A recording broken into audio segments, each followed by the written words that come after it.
Hello and welcome to Open Line. I'm Starlene Stringer. Summer in Texas can present some challenges to our health and the health of our loved ones too, including our fur babies that might be part of your family. Well, in this edition of Open Line, we'll look at some of the most common accidents and illnesses of the summer months and good ways to avoid them. We'll also have some guidelines for when to seek treatment. Our guest for the first segment of the show is Dr. Keith Lepak from the Irving Health Board, and we'll be joined later by representatives from Parkland Health and Hospital System and Irving Animal Care Services as well. Dr. Lepak, thanks so much for being here. Thanks, Starling. Well, it is our pleasure to have you, but we're talking about something that's not so pleasurable, and that is like heat-related illnesses. Have y'all been seeing a lot of patients already in the emergency room with heat illness? It finally hit about 2 weeks ago when the temperatures sustained over 95. It's a little late this year. Yeah, a little bit late, right? But it finally hit. So I have to ask you, a lot of times people talk about they're being dehydrated or they feel like they've had a heat stroke. Are heat stroke and sunstroke like the same thing? Yes, ma'am. Oh, they are? Heat stroke's a little better word, but we use other words, heat cramps, heat exhaustion. Those would be more common than heat stroke. Okay, so what's the difference, if any, between heat exhaustion and heat stroke? It's what doctors call a spectrum of disease. So the mildest form might be heat exposure, then heat cramps, then heat exhaustion, then if you're critically ill, it's heat stroke. So I've got to ask, what kind of symptoms should we look for if maybe we think we may have experienced heat exhaustion? And that is the key question. You really need to nip it in the bud yourself so that you don't get to that more severe form. So cramps, nausea, just feeling bad, really is a sign. Certainly if you're shivering or if your sweat is cold or you're unable to hydrate or you stop making urine, things like this are really a sign to get out of the heat, rehydrate, take it easy. And then when you get to heat stroke, these people are really sick. They have neurologic manifestations, seizures or faintings or confusion or high temperature, the inability to regulate their heat anymore. And so those all need to be in the hospital. I was going to ask you, so when should you seek medical attention? What are the signs that you need to get some serious help? If you are unable to hydrate and recover fairly rapidly by taking yourself out of that environment, and taking the normal precautions, if that fails and you start to vomit or you become confused or you faint or your temperature is going up measured by a thermometer, things like that, you really need to be in the hospital and be evaluated. If you stop urinating, if your urine is dark or brown colored, or even red, you probably need to be evaluated. And there are people at risk who really should take more precautions. Let's talk about that, because some people go, oh, I'm gonna go for a jog and it's 4 o'clock and it's 102 degrees outside, and they do it and they're just fine every time. But there's others who walk outside and it's 98 degrees and they're like, I'm gonna pass out. So there are people who are more susceptible to these issues. Can you tell us what that population is? Well, we need to protect the very young and the very old. They're always going to be more susceptible to any environmental exposure, and particularly in Texas it'd be heat.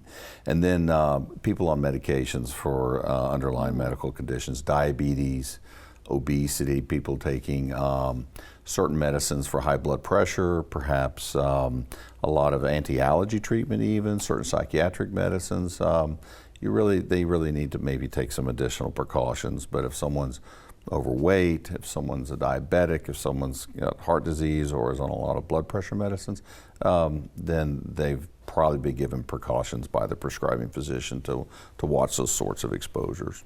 So I've got to ask you, what can we do to prevent heat-related illnesses? And it's just the common sense things about maybe doing your outdoor activities in the morning or the evening, hydrating well, no excessive alcohol perhaps the night before or certainly during the day if you're going to be out there. And I'm not a big fan of the energy drinks. People who work all day out in the sun and they drink nothing but energy drinks, and there's a lot of people like that out there, certainly put themselves at risk for heat illness. Definitely. And you know what, something else that people are really concerned about this time of year? That would be mosquitoes. You hear so much about them, and they're already saying that many of them are testing positive for illnesses that people do not want. Can you tell us some of those illnesses you see that are related to mosquitoes here in North Texas? Certainly, and there's a bucket full. You know, you hear about a new one every 4 or 5 years, but they're really not new ones. They've been around a while, and we have more of a global community, so we have more people arriving in Texas already infected, and that's probably a substantial amount. So it's not as bad as it sounds when someone says there's a case of chikungunya or Zika or whatever. Very often that's someone who came to this country with that already, with that exposure already. However, we do have exposures here. West Nile is still probably the most prolific of the ones we talk about, but all the numbers of all these are way down in the last 5 years. I'm glad you brought up West Nile, because what's the difference? I've got to ask you. They say West Nile fever, and sometimes they say West Nile neuroinvasive disease. What's the difference? The vast majority of people bitten by a West Nile positive mosquito don't get any symptoms, probably more than 80%. So there's exposure, and that exposure may confer immunity, which is good. So you're getting a free immunization maybe from that little guy. But a certain percent, less than a quarter, will go on to develop a West Nile disease or West Nile fever, which is not the neuroinvasive disease, which is much less common. Much less than a percent will develop a neuroinvasive disease. But the hallmark of the neuroinvasive disease is basically, I have meningitis. And so if you have meningitis symptoms, it doesn't matter if you're bit by a mosquito or not. You need to get tested. So if you've got the worst headache of your life, if your neck is stiff, if you're vomiting, if you're confused, if you're fainting, you're doing weird things, you're hallucinating, you have a fever, a rash, bad joint pain, following a mosquito bite, or just have it in general and you feel ill, then those certainly would be in the differential for a physician to test you for. Good advice. And so let me ask you this advice too from you. What tips can you share for avoiding these mosquito-borne illnesses altogether? Well, and people get confused because certain mosquitoes, the West Nile mosquito is a night mosquito, the Colax mosquito. And then the other ones we talked about, chikungunya, Zika, dengue fever, the encephalitis of St. Louis, all of these are perhaps day exposures. So people say, well, when can I? Yeah. But covering themselves, DEET, getting rid of standing water around the house. And by that, I don't mean swimming pools or large bodies of water. I mean the little microclimates. And these days, there's great pet-safe, children-safe sprays. And I think these things work great. One application on your porch and your back patio, maybe every 4 or 5 days, just to breathe for a few seconds, may be enough to keep those little micro collecting areas where the mosquitoes breed underneath leaves or in little pots or in the rims of ceramics and things like that. Okay, and last but not least, I know we're almost out of time, and you're a busy man, especially this time of year, but a lot of people go traveling at this time of year. What kind of advice do you give for travelers that are heading out? Should they be prepared too? They should. The CDC is invaluable for travelers. Anyone leaving the country needs to go to the CDC website. It's free, it's accurate, it's up to date, and they give really great country-specific advice. Very good. So if you're traveling to any destination, you should be able to get information you need at that website? It takes 10 seconds. Perfect. Well, thank you so much for taking time out of your busy schedule to talk to us. You take care. And to learn how the City of Irving is working to control mosquitoes year-round, you can visit cityofirving.org/mosquito control. We're back with a section on the most common accidents that happen during the summer months and what to do about them.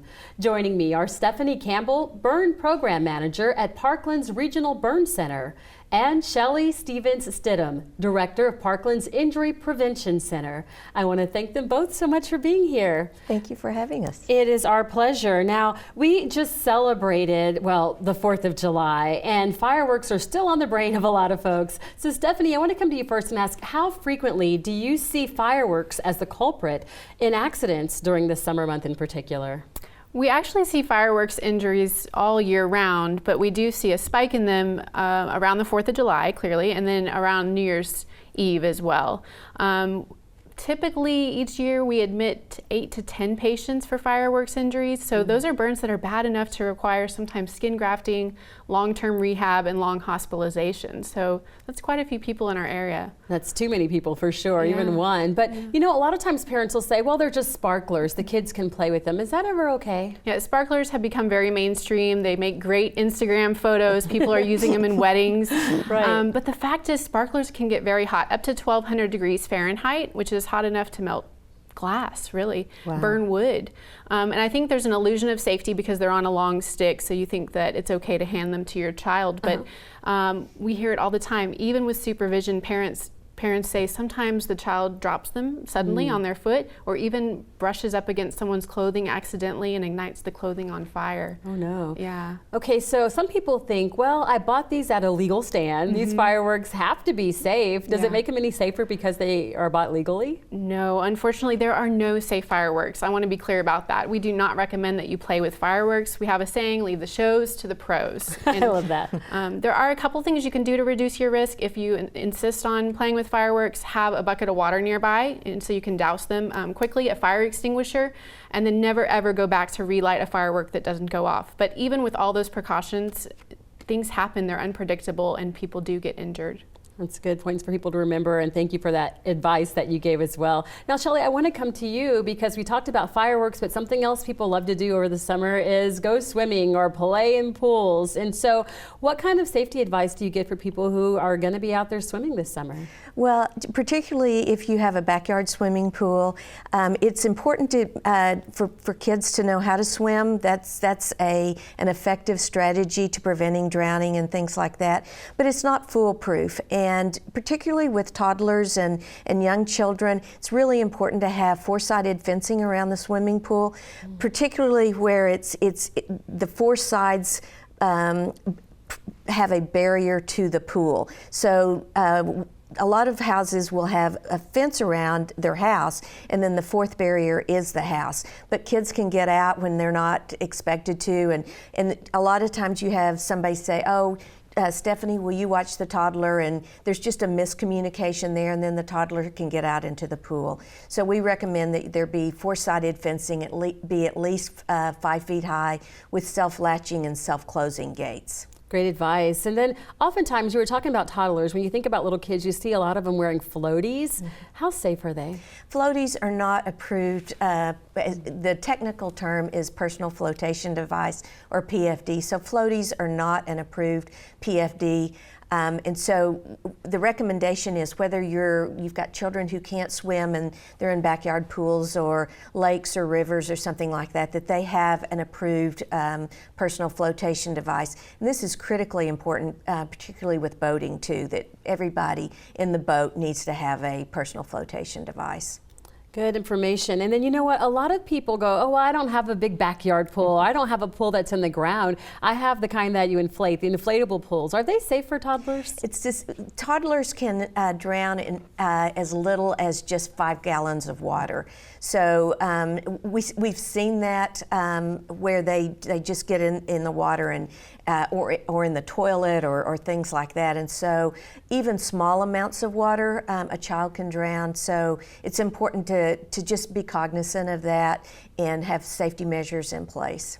Good advice. You know, when we talk about pools, oftentimes that goes hand in hand with grilling. So Stephanie, I want to come back to you. For people that are out there on the backyard patio decks grilling this summer, what's some safety advice you can give? July is absolutely our peak month for grilling injuries. Most of them are fire and flame injuries, and they're related to either throwing accelerant on the grill, which we recommend you never, ever, ever do. No gasoline or any other kind of accelerant should be around the grill. And then sometimes, you know, that it's a grease fire from grease or fat that's collected on the grill. So the other tip I have for people is to keep your grill nice and clean by removing, scraping the excess grease and fat that can sometimes build up either on the grill or in the trays underneath. The other big thing about grills is you want to keep a 3-foot no kid zone all the way around them. We see all the time, actually, a third of our injuries that we see are kids that are getting too close to the grill, either pulling them over, falling into them, or pulling something off of the grill.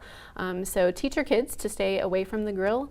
You can even draw something on the ground with chalk on your patio. That's a good idea. Or put up a fence and just let them know within this zone you're not going to run and play in this area. Okay, so we were talking about backyard grills, but this is the time of year also where a lot of people go camping. Yes. And they may have those portable grills that they take with them. What kind of advice do you give for that? What do you need to keep in mind when you're using those? Same thing as far as the kids go. Anytime you're using a grill of any kind or any heat source really, even the stove in your kitchen, you should keep kids 3 feet away. But with the propane grills, one thing you can do if you haven't used it in a while, or it's your first time to use it for the summer, you can actually do a soap test on the propane line where you take some soapy water, run it across the line, and look and see if there's a propane leak anywhere. If there is, then you want to get the propane grill looked at. If you smell gas, you want to make sure you turn the grill off and not utilize it until you figure out what's going on with it. That makes sense. Good advice. And Shelley, I want to come back to you and talk a little bit more about water safety. So we talked about those backyard pools, but let's talk about boating, because a lot of people are doing that around here lately. What do you need to keep in mind to be safe on the water? Well, we're fortunate that we've got lots of lakes around here, and so we have a lot of opportunities, and boating can be very fun. The thing to remember is that alcohol and water sports or water activities really don't mix, and I think we think a lot of times that we can hold our alcohol and let's have a beer or a cold one near the water. But what alcohol does is it impairs your reaction times, it slows them down, it impairs your balance and things like that. So probably the biggest thing to remember is don't use alcohol when you're in and or near water. And then if you're boating, be sure to have a personal flotation device or an approved life jacket in the boat for every person that's on the boat. Thank you for that information. And I want to come back to you for just a second, Stephanie, because you do work in that area where if someone has an emergency, they come to you and say, help, what do we do? When do you know it's time to do that? Because do you just panic and say, people are at home going, oh, I can just put a Band-Aid on that. How do you know when it's too bad? When do you need to go get help? So the first thing you should do if you have a small burn injury is just run it under cool running water until the sting lessens. If you have a burn injury that looks very white or dry or is larger than, say, your palm, then you should go ahead and seek medical attention immediately. Any burn injury, even a small injury, is at risk for infection, and so you want to go ahead and get those looked at. If someone suffers a large injury over a large portion of their body, you want to call 911 immediately. Those injuries can be life-threatening. I'm glad you brought that up, and not to make light of it, but I'm so glad that you talk about the importance of that, because my mom would put butter on any burn. You get any burn, you're getting some butter on you. My mom put butter too. So we also say don't put anything from your fridge or your pantry on your burns. Good to know. That's very good to know. As now I'm a mom and you go, okay, I'm not putting butter on my baby. Hopefully she won't get any burns. Thank you all so much for being here to help us keep everyone safe this summer. Thank you. Thank you. You're welcome. And thank you so much for staying here and watching. To learn more about Parkland Health and Hospital System, visit parklandhospital.com. We're back with Dr. Kate McManus, veterinarian with the Irving Animal Services, to talk about how to keep your family pet safe and healthy during the summer month. Welcome to the show. Thank you for having me. You're so welcome. So I know with this summer heat around here, it can be really tough on our fur babies, and they can't exactly speak and say, hey, this is what I need, help me out. Right. That's why we have you here, so you can tell us what we need to know. How does the heat affect our dogs and cats? It's going to affect our pets just the same way that it's going to affect us. So, I mean, if it's uncomfortable for us to be out there, then it's probably uncomfortable for them to be out there. So I always recommend keeping them inside in the air conditioning as much as possible during the summer. And if you're really not able to do that, making sure they have access to truly shade, not just a dog house or a cat house, and have access to cool water. Those water bowls can get really hot. And then if you turn the hose on to hose them off or fill a water bowl, just check it first, because even that water in that hose line can get super hot when it's sitting in the sun all day. That makes sense. And what about humidity? Why do we need to keep a look at high humidity when it comes to pets? I mean, same reason I think humidity affects us. You know, it just feels like heavier and hotter. I was like, bad hair? Yeah, you never know. So, I think they're just going to feel as gross as we do in that hot, humid weather. Now, I understand too that there are some breeds that are affected more by the heat than others. Is there something we need to be aware of, like is there a particular breed we should really look out for to make sure they're okay? Yeah, so there's a couple of risk factors we would look at, but as far as breed-wise, any of your squishy-faced breeds, so any of your bulldogs, some of your smaller like Shih Tzus and stuff like that, and even your cats that have the squishy faces, Right. they're just designed not to breathe well in the first place, and then this Really? heat just compounds that effects and make it so much worse. But just like people, you're young, you're old, you're sick, you're immune compromised, and really overweight pets are going to be at a great risk as well. Interesting. I never knew that about their faces being that way. Oh yeah, Interesting. they're either a veterinarian nightmare or dream because they have a lot of issues that need to get fixed. So What do we look for? What are the signs of overheating in a dog and a cat? Are they different? So with dogs, we'll often see excessive panning and their tongue just gets like huge. So it's really more than the typical panning. They may not want to rise. They may start getting stumbly and weak. So if you're seeing those things, that's the beginning stages. Anytime you see a cat panting or a bird, that's nothing good. They should not be panting. So you're definitely at a critical state of either stress or they're getting overheated when you're seeing a cat panting. Wow. So if we do see that in our dog or a cat, what steps should we take to take action when they see them, dehydrated or just really in a bad state? Right. So the first thing that I would do is either find shade, Okay. or get them into the house with air conditioning or a car with air conditioning that's blowing. If you're going to bring them inside, put them on a cool floor like your kitchen floor or bathroom tile floor, because they're going to lose heat through their pads and their tongues. That's the only places they really lose heat. So you want to get those areas cool.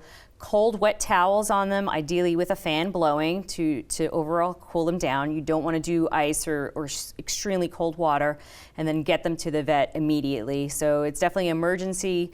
They're going to need fluids and other intervention just to make sure that they make it through that.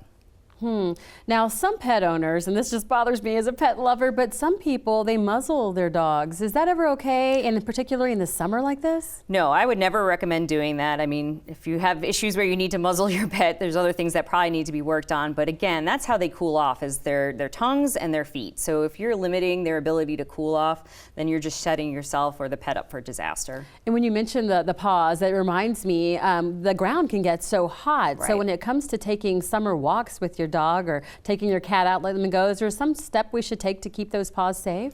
So ideally, I would walk them in the mornings or the evenings before the ground gets hot. Certainly, you can always check the ground with your hand or your bare foot. If you wouldn't walk on it barefoot, I wouldn't make your dog or pet walk on it. There are booties that can be sold, but again, I would really just try to avoid those activities during the heat of the day. And especially, I think things at risk are taking them to parades or festivals where they're going to be out in the heat, stressed out from all the people, and then dealing also with the hot ground. So, the same things you would probably do for yourself, not going out and doing activities in the middle of the day, I think you should apply to your pets, and you should be pretty safe. Great advice. And at what time should we seek medical care for our pets? So if you're ever worried about a heat stroke or anything like that, certainly bring them to your vet immediately. Anytime your pet the best, that they're kind of not doing right, not acting right, definitely bring them to the veterinarian. It's always better to be safe than sorry. And it's always better to have your vet check them out than versus waiting and sitting on it or going to the internet for advice. So it's really best to go to a professional. Doctors always seem to hate that. They always say, don't go to the internet for medical advice. Well, if you're that worried, don't waste the time going on the internet. Go to the veterinarian or the emergency clinic if you need to and seek care. So let me ask you, are there any other heat-related issues that pet owners should be aware of? I think, again, just making sure they have shade, access to water, trying to keep your pet as healthy and as fit as possible. And then during the summer months, we also see things like, our pests like fleas, ticks, mosquitoes transmitting heartworm. So keeping your pet on preventatives is very important all year round, but especially during the summer months. Now, I've got to ask you this. It may sound a bit silly to some okay. people, but do dogs and cats get sunburns? They can, especially your white animals, like with the white, pink skin and stuff like that, are really prone to sunburns, especially their noses. But dogs that are potentially out and exposed to sun all day, even with dark coats, and I'm sure that dark coat just amplifies the heat, can get significant burns. And then something else that bothers us, because when you talk about sunburns, that's something we all worry about, but we also worry about mosquitoes at this time of year. Do mosquitoes affect dogs and cats as well? Well, they do. So you can often see, well, flies. You can see fly strike on ears on a lot of dogs that are outside all the time. And then mosquitoes transmit heartworm disease to pets, dogs and cats. Yikes. So it's critical that we keep them on preventatives as well as repellents that keep those mosquitoes away from biting in the first place. Okay, so that's interesting and a little bit scary too. And I know we're just about out of time, but I have to ask you this because I know you have great advice. What are the tips that you offer most? What do we need to keep in mind when keeping our dogs and cats just safe in these summer months? The other key thing that I did forget to mention is, don't put them in the car. Don't bring them with you on errands. That car can get so hot so fast. Just leave them home. I know we all want to spend time with our fur babies and hang out with them, but it's not worth the risk and it's not safe for them. So definitely that's probably the biggest thing is just don't put your pet in any situations that they're going to be at risk. Good. And speaking of risk beyond the heat in the summertime, like ages, a lot of parents are like, what is the appropriate age to get a dog or a cat? And I know a lot of shelters are filled at this time of year because people buy them and then take them back. So what else do we need to keep in mind when choosing to have a new BFF, that new dog that's our best friend, or that cat? Yeah, I think there's a couple of things to look at. Your children, every child is different, just like every dog. So where are they? What stages of maturity are they at? So it kind of will dictate what kind of pet they can take care of and handle and how they behave around a pet. And then each pet is different. So really spending some time with that pet to make sure it's going to be a good fit for your home. I love old, lazy dogs because I like to sleep. But some people are really active and want to be out and about, and a young, active puppy or a tween is going to be a much better pet fit for them. So it really depends on your situation, but I think spending time with that pet before you bring them home is a great way to kind of see if it's going to be a good fit. And I always say, you don't marry everyone you date. So if it doesn't work out, you can bring the pet back to the shelter or something like that. It doesn't mean anything bad is going to happen to the pet, but we want a good fit to happen. Definitely. And I'm glad you mentioned the shelter because I know Clear the Shelters is coming up, and we we're want to very find excited. forever homes for those fur babies. So tell us about Clear the Shelter. So Clear the Shelter is now a nationwide event that actually started with the city of Irving, where there's no fee adoptions on that day. And so we get everybody ready, and it's DFW-wide, nationwide now, and come in to hopefully get a lot of pets adopted on that day. And it's just amazing and overwhelming. So it's a great experience, and we get a lot of pets into happy homes that day. And that's a wonderful thing. Dr. McManus, thank you so much for being here. We truly appreciate it. Yeah, no problem. Thank you for having me. You're welcome. And thank you so much for watching this edition of Open Line. I'm Starlene Stringer. Please be sure to join us on Thursday, August 1st at 1:30 p.m. for the next edition of the show. We'll see you then.